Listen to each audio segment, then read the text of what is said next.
So this is going to be the first time in the history of Cocopah to host the gathering of Native Americans. It's going to be a 4-day event, starts December 17th and ends on the 20th. I'm Jonathan Athens, Director of Communications for the Cocopah Indian Tribe. And let's go around the table and each introduce ourselves and your role in this event.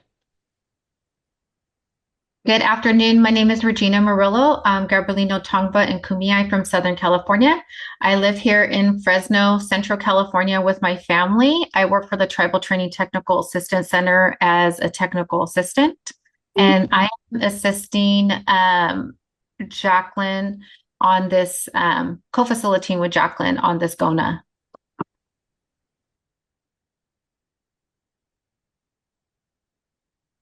And who would like to go next?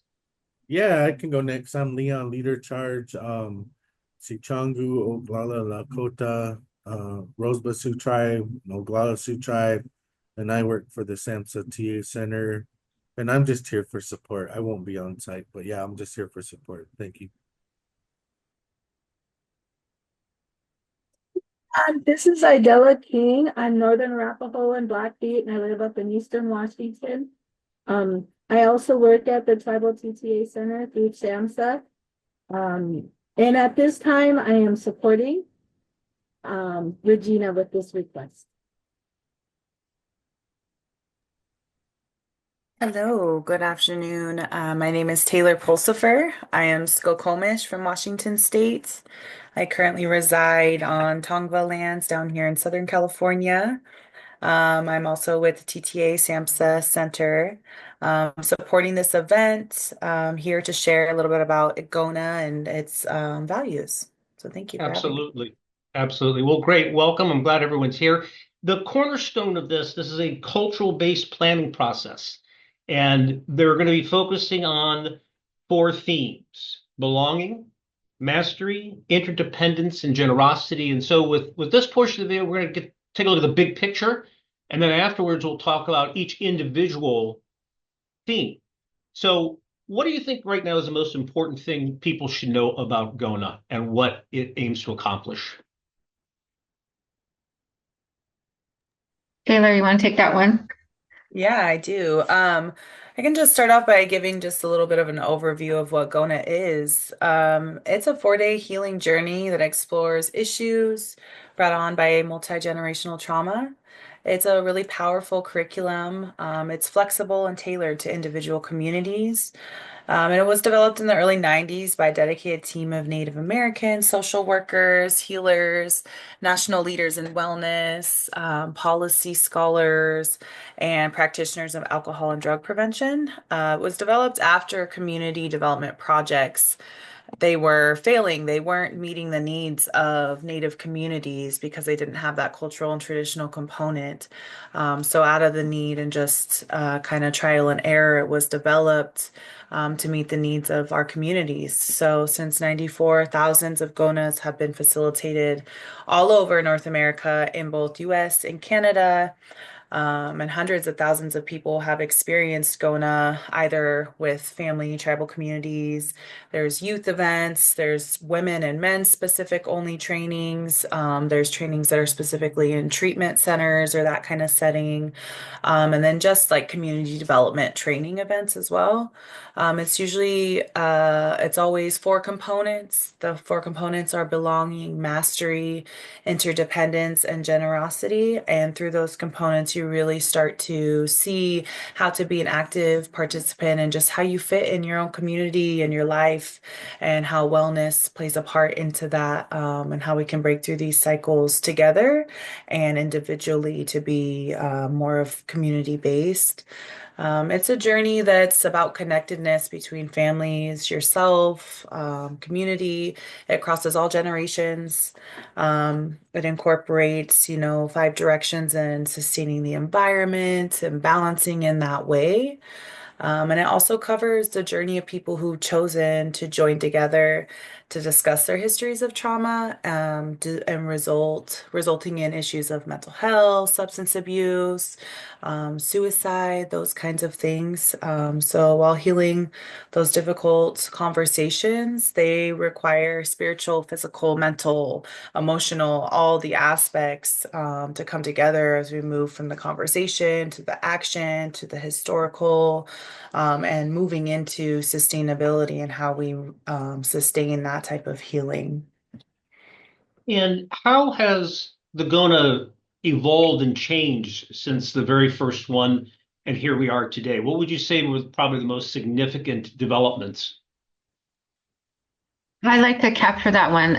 The Gona has gone really far, not just in North America or Canada. It's gone as far as Australia, New Zealand, South America. The work of the Gona has really gone far, reaching to other indigenous communities outside of, the US. But when we look at look at it from a therapeutic value, Dr. Jamie Barges with Three Fires developed a clinical crosswalk to understand those values, and that crosswalk helped therapists and people in who do that type of work understand why the Gona is so important. And so they utilize this tool called the Fidelity tool that helps them understand, what's happening throughout the day. What is the meaning of the themes? Are we capturing, different elements that we need to capture? And, the Gona, really evolved is not just, a Gona. You have overnight Gonas, you have day Gonas, you have elder Gonas, you have parenting gonas, you have sobriety gonas, and it's just all based off of the need of the community.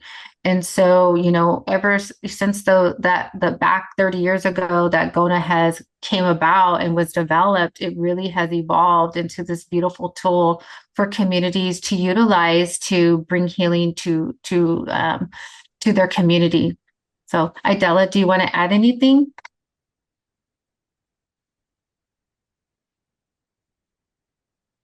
I think we need to unmute. There you go. Okay. Now we can hear you. Yeah, thank you. Thank you for inviting me into the conversation. I started Gona when I was a teenager. That we were one of the pilot sites when this first got going back in the early 90s.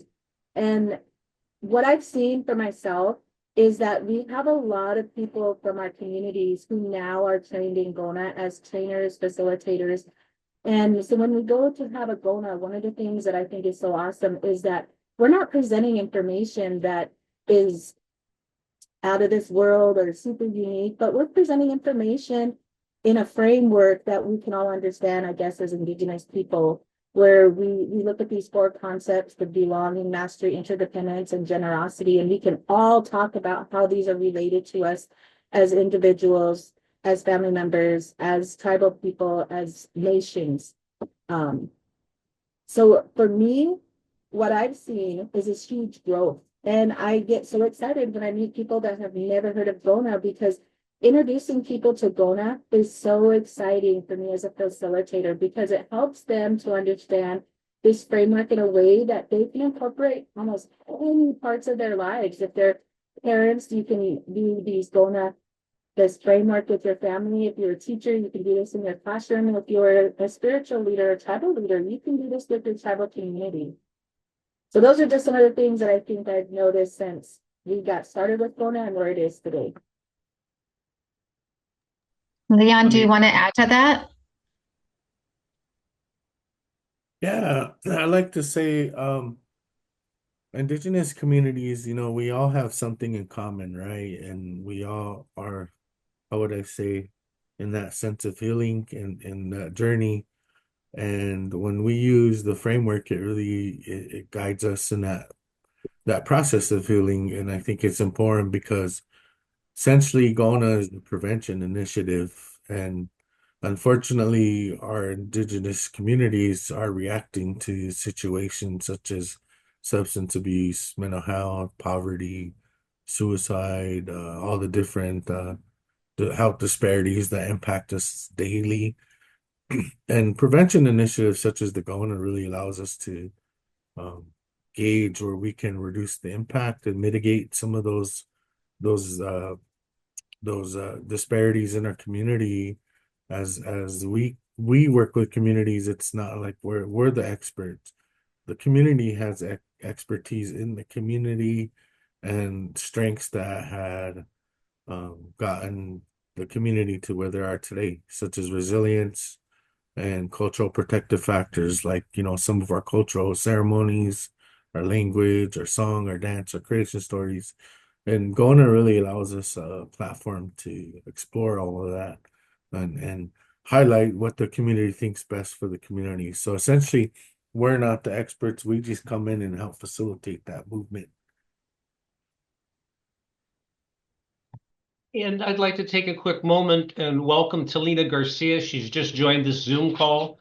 And Talina is a Cocopah mom. She's very active in cultural affairs and events here at Cocopah. So, Talina, thanks for coming here and joining us. And you've been to other Gonas. And why don't you share your experience with what it's been like with the Gonas that you've gone to? You want to take the mute off? Okay. There we go. Yeah, I was trying to do that. Like I said before, it's been, I don't know, years since I was a teen, since I've been to one. But I thought they were very informational about what's going on the reservations and the communities and stuff. I liked it. It was something different for me to experience that. But yeah, it was just interesting to see that. And then nowadays, or this past year, I've seen a couple of them going on. So yeah. And Sorry. I'll just want to give a quick reminder to folks who may be watching this. You can go to the Cocopah Indian Tribe Facebook page. We've got a QR code that you can scan to automatically register. There's also another announcement on our Facebook page. It's actually got the link where you click on that. It'll take you directly to the page. You want to schedule and get your place early because seating is limited. We're going to serve lunch every day of the 4 days. Okay. And again, that's free of charge. And so welcome to the Native American community.